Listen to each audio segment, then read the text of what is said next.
Good morning, or good afternoon, or good evening, whatever time you find yourself watching this video.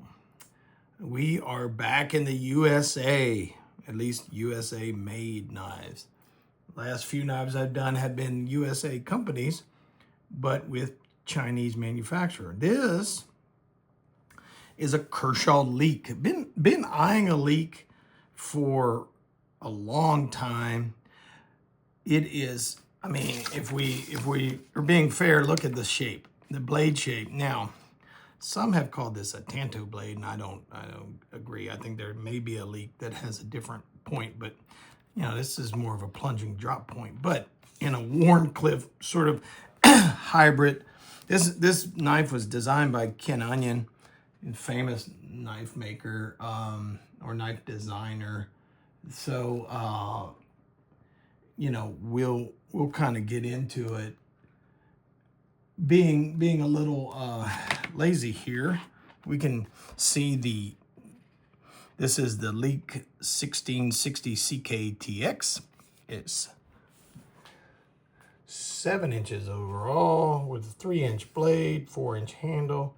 It says it weighs 3 ounces. Reversible pocket clip. 410 stainless steel Cerakote handle. Frame lock, tip lock slider. It's my first Leek, so I'll have to see what that means. Opening. Assisted opening with flipper. Keep fingers away from blade with a knife. Steel. 14C 28N Cerakote coating. So this blade has a 14C is gonna be your Sandvik coating. Well, with the coating, but 14C.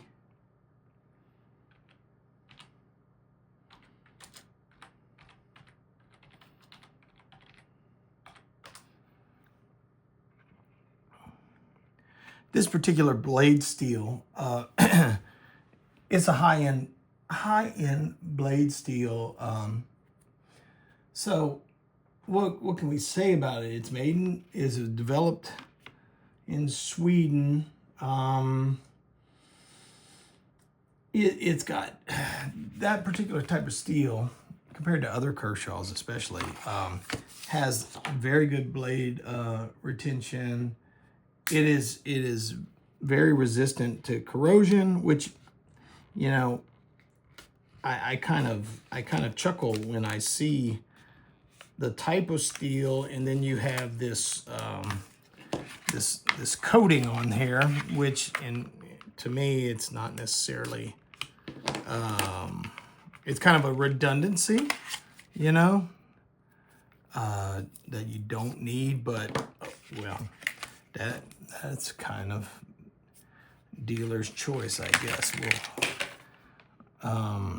Let's look at this guy. He's black on black Cerakote, made in the USA, 1660 CKT. So looks, yeah, this pocket clip. Reversible pocket clip. So I'm not on this side. I'm guessing it'll go right here if you reverse it. It's super nimble. Now, frame lock, and this assisted opening. So that spring is tight. Go. The action is very nice. Some mild jimping right on top of the blade.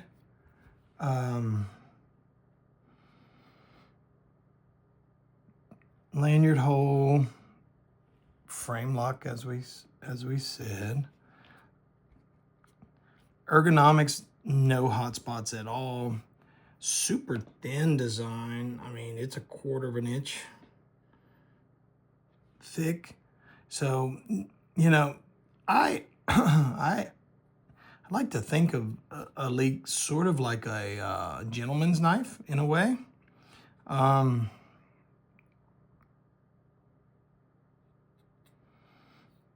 Because you can, now, for its size, it's got some weight to it. It's got a little heft to it, you know. The box says 3 ounces. So that's not super lightweight, but it's it is definitely not something you forget that you're carrying. So couple of observations. I've been using the thumb, but there is a top. Boy, that sucker goes out fast. It's got to be on ball bearings, I imagine. They call this the SpeedSafe assisted opening system. And it pops out there. You know, you can feel, imagine there's a spring in there, but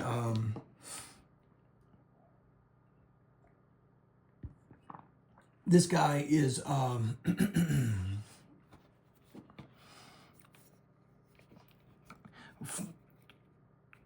if you were to carry this, you know, this is not necessarily a self-defense knife or anything like that, because look at the size, but for concealability, it's super light, and a little back spacer here, hollow here.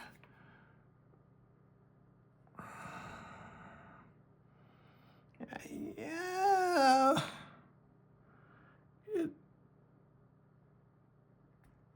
But because of this thing, and what did it say? Tip lock slider. Okay. So that's a safety feature. Since this is my first leek, I didn't know, but see, if you were concerned about it deploying in your pocket, this little device right here, it's just takes like a fingernail to move it, and then you can deploy it again. I don't know how necessary that is, but you know, for those who with concerns about that stuff, you can deploy that safety. It just kind of defeats the purpose of if you really need this guy to come out fast. I would never use this little safety mechanism. But anyway, this is a great, like I've said, date night, or if you have a jacket, you can put it in the pocket, you know. It is certainly stabby enough to be a better than nothing self-defense tool.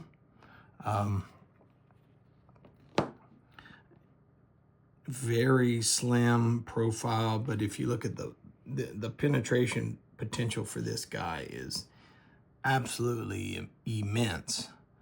You know, you're in almost a full inch of a target before you start to gain this much real estate, but the blade itself is not even an inch at its widest. So, you know, this would definitely do pokey things if you needed it to. I'm a fan. I've been looking at this, and it's kind of funny. They do a trout fish. You know, if you look at the profile with the leek trout, the head of the trout is here, and this is its tail. So you can kind of see that fish-like profile. I like this arcing profile, but you know, I saw that knife and I was like, oh, God damn it, they're not serious. So that kind of kept me away from this particular knife for a while, but I dig it, and I'm glad that Kershaw makes some of their knives in country, and I'd love to see them on shore and bring them back. People, it's been a little while. I guess we're due a little bit of a rant. Okay. American-made knives. We want to support American companies. American companies have our support, and they have or had shipped their manufacturing to Taiwan, to China, other countries. I think Marbles is in El Salvador or something like that. One company's out of Argentina.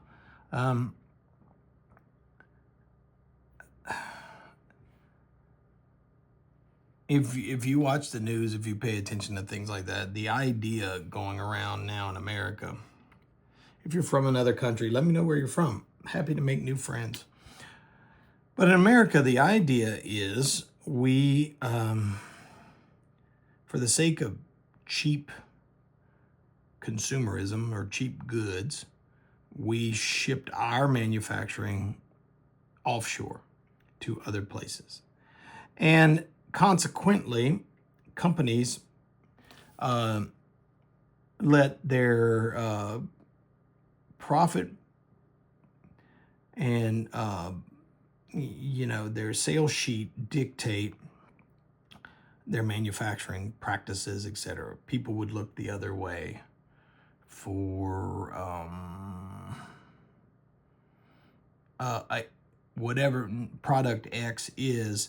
People would look the other way for the working conditions. We have heavily regulated working conditions in the United States. Other countries do not. There is slave labor in many other countries. So that being said, I'm not gonna moralize or pontificate about working conditions in other countries. I am big on American, USA made products. I try to support American companies, but I try to support them more if all of the production is in the US. Not to say I don't love some German technology and steels and things like that. I have several German-made knives, and as you've seen, I've had several Chinese knives that I find interesting. But my point of all this is, if we can get some inshoring and incentives to American companies to pull most, if not all, manufacturing back to this country, you'll start seeing the price of these go down. Because Kershaw makes, I'm pretty sure there's some Kershaw Leeks that are made in China that are a third of this price. But they're made in China, and the QA/QC, quality control, a lot of times you can tell. Some, and I want to be very fair here, there are some Chinese-made knives that are, the quality is spectacular. We Knives comes to mind, Kunwu, some of these knives, and they have they have budget brands underneath their umbrella, but some of these knives are very good. And that's fine. This is not a prejudice or anything like that. I just don't think it's necessary to send everything overseas. We're getting to a point in this country where skilled labor is far and few between. Kids today don't know how they don't know how to build things, you know? And it's a shame. We need to, as a country, for longevity's sakes, I think, we need to make those investments in onshoring. I have a bunch more knives to review, and a lot of them are Chinese and stuff like that. But as I started this channel, I talked about my desire for American-made products and supporting things like that. So with that being said, when I clear my backlog, now this might be a year from now, gang. You could say in 2026, I may have a USA only segment. I don't know yet, but well, anyway, I encourage everyone, if you're from the US, at least go to Blade Magazine. They have tons of small manufacturers, small producers. Nothing against the big guys, because I love Cold Steel, and they're owned by a conglomerate, you know. I like Kershaw. I like some of Kershaw's Chinese-made stuff, but I think my heart is moving towards. My heart and my pocketbook are moving towards more USA made. It was really, in my mind, sad that Crucible went bankrupt, but I was happy to hear that someone picked up sort of where they left off. I think it's Wisconsin Millworks or something like that. I can't remember, but we need USA made steel manufacturing. We need to be able to make our own plastics and aluminum. I lived in Baton Rouge, Louisiana, where Formosa Plastics, the island of Formosa, that's Taiwan, there was a big plastic company there, but they made it here. There was an aluminum processing plant right by the Mississippi River, you know, but it was made here. Dow Chemical, South Louisiana, along the Mississippi, huge chemical plant. They're still there, you know. But we need to consider that. I'm not trying to make this a political rant. I'm just talking about longevity's sake. You know, you have to be able to make your own stuff if there is any sort of global collapse or things like that. And this is kind of going back to the point of my channel. You need to be prepared for things like that. I don't think us as individuals are going to be the downfall of any industry. Certainly don't intend to be that. But with that being said, individuals acting in concert do make a difference. Something to consider. Rant over. Final analysis, USA made Kershaw Leek 1660 CKTX Sandvik steel, Cerakote finish, great stabby knife to take on date nights, etc. Small enough to be easily concealable, durable enough to be a EDC, you know. You could do some light work with this guy. It's just, you know, it's not big enough to really abuse, but that's not what this is made for. So with that being said, I really appreciate you coming on the channel. Like and subscribe if you haven't already, and hit the bell to get notification of new videos. And let's remember, life is hard. Don't complain. Till next time, take care.